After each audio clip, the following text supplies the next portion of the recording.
अर्थानं महाराष्ट्रामध्ये जो संपूर्ण निर्भेळ यश महायुतीला मिळालेलं आहे ते आदरणीय या राज्याचे लाडके मुख्यमंत्री नामदार एकनाथजी शिंदे साहेब यांनी गेल्या 2.5 वर्षामध्ये दिवस रात्र एक करून संपूर्ण महाराष्ट्र राज्यामध्ये जे विशेष घटक आहेत, प्रत्येक समाजाचे घटक आहेत, त्यांना न्याय देण्याचं काम केलं। मग उपमुख्यमंत्री देवेंद्रजी फडणवीस साहेब असतील, अजितदादा पवार असतील, या त्रिमूर्तीनं खऱ्या अर्थानं 2.5 वर्षामध्ये महाराष्ट्र राज्याचा रथ एका विकासाच्या दिशेने घेऊन गेले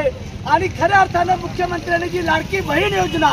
जी राबवली त्या लाडक्या बहीण योजनेचा अंडरकरंट खऱ्या अर्थानं महाविकास आघाडीला मिळाला आणि प्रचंड असं निर्भेळ यश या महाराष्ट्र राज्यामध्ये महायुतीला मिळालेलं आहे। मी निश्चितपणे या ठिकाणी आनंद व्यक्त करतो आणि सातारा दावली विधानसभेचे उमेदवार श्रीमंत छत्रपती शिवेंद्रराजे भोसले साहेब असतील,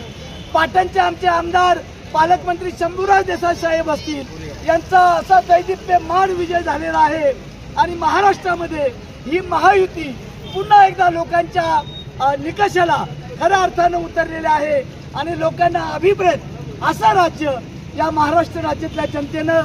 दिलेलं आहे। मी तमाम महाराष्ट्रातील जनतेचं आदरणीय एकनाथजी शिंदे साहेब, फडणवीस साहेब आणि अजितदादा पवार यांच्या माध्यमातून त्रिवार त्यांना सलाम करतो आणि त्या सर्वांचं मनापासून अभिनंदन करतो। महाराष्ट्राचे लाडके मुख्यमंत्री एकनाथ शिंदे साहेबांचा जय हो, महायुतीचा जय हो, शिवसेना